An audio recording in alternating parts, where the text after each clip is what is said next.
What is going on? Welcome back to Trending Stocks. Today we're going to talk to you about SoFi. Give you a quick overview of some of the data points, what drove it higher, and everything else you need to know. But first, make sure to hit that thumbs up. And with that, let's get right to it. So today was another pretty epic day for the broader market. SoFi did close in the 14s, so 14.11, up 8.46%.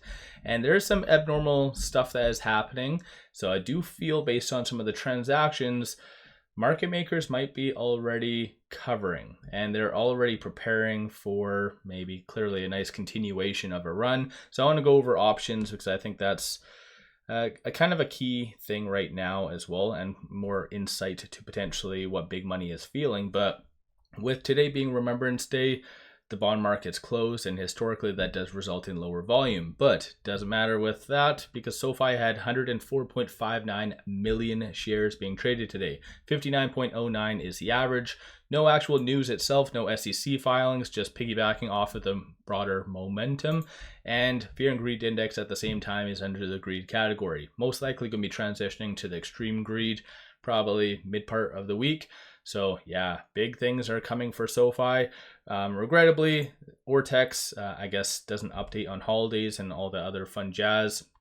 So we don't really know exactly what has truly happened regarding shorts, but it is fair to assume that they did return given the momentum and everything like that. But there's 2 times per month when the NASDAQ does disclose the true amount of shares being shorted. It's always delayed, so take that into consideration, but it was released yesterday. So as of October the 30th, there was 162.31 million shares overall are being shorted, and that works out to be 15.26%, so a reduction of 10%.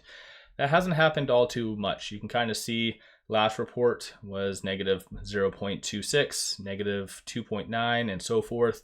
So they haven't actually returned more than double digit since it looks like March of 2024. And then aside from that, you had December of 2023. So yeah, I think they're definitely feeling the pain. I think just this last month, they lost like $800 to $900 million. So it'll be an interesting time. But going over to options, a lot of money. 98 million in calls, 9.67 million in puts.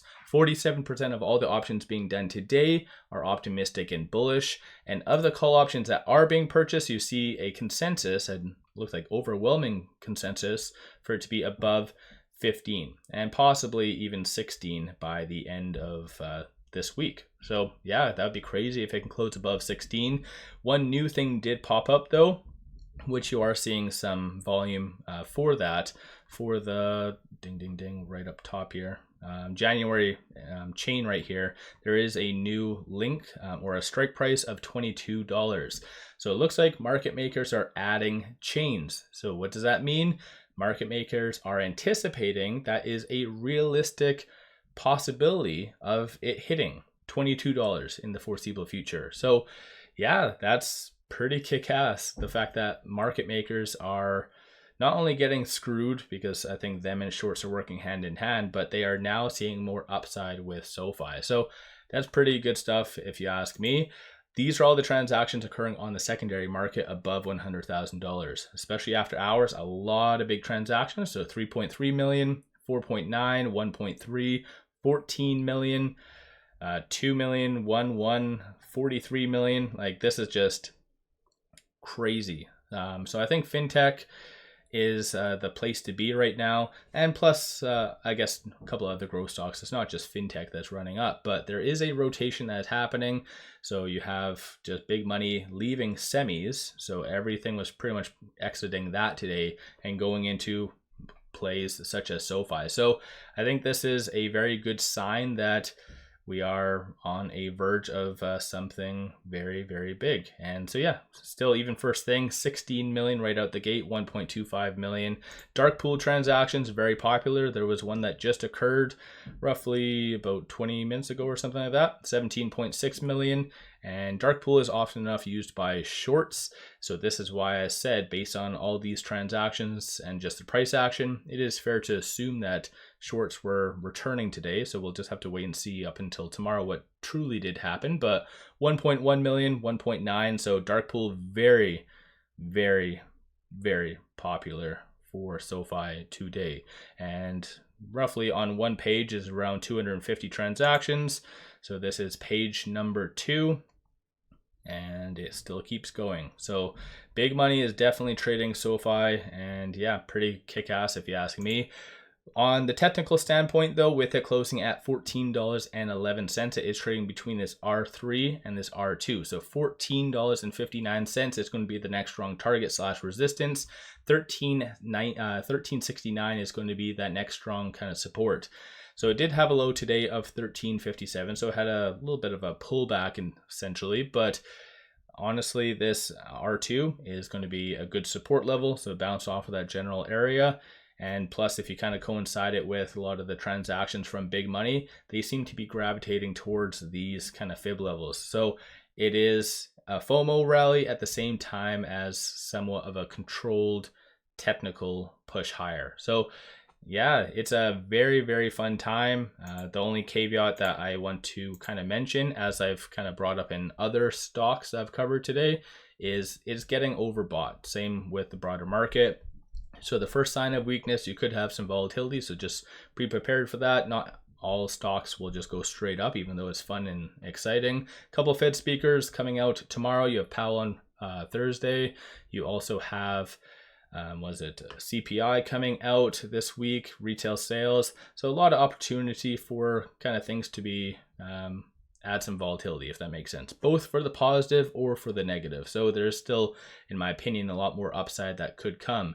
Still waiting on the two amigos. So you have Compass Point, Giuliano, and David yet to give ratings. So a lot of people were saying that they were waiting for the elections to pass for them to give ratings, but I don't know, maybe their pride is, I have no idea why they're not giving new ratings. But beside the point, $10.13 is that consensus, the average price target, and that does represent a 28.21% downside. So even a lot of these ratings encumbering SoFi's recent earnings, which were phenomenal results, mind you, I think a lot of them are still rather conservative. So what is your viewpoint on that? Just looking on the actual chart, there's not really much to say. It's above every key point. So above the ALMA, 50, 100, 200-day moving averages, MACD, everything is looking bullish. So yeah, what is your viewpoint on SoFi? The real question is, are you buying more?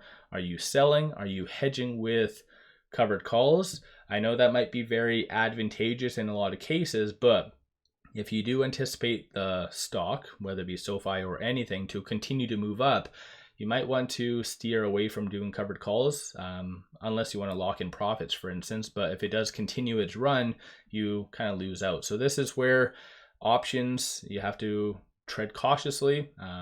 But again, if you do believe it's going to go up, you can either do buy calls or selling puts. I love to sell puts on stocks that I'm going to be buying regardless, because A, gets you the premiums that, well, regardless, you get to keep the premiums, but you get to either buy the stock that you were going to anyways, but cheaper.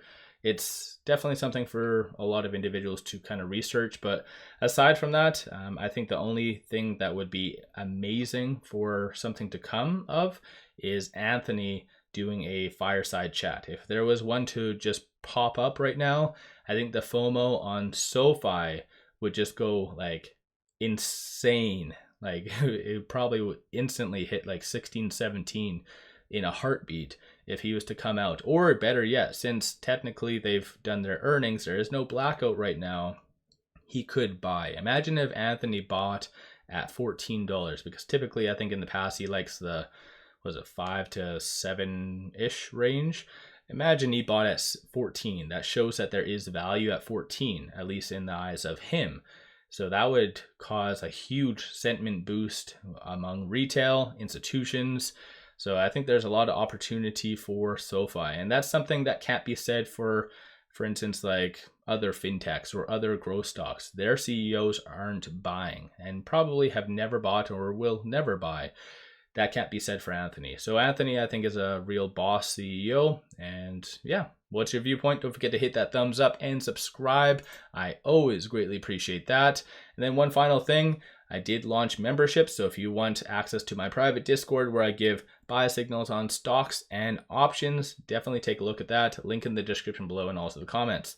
With all that, appreciate all of you watching.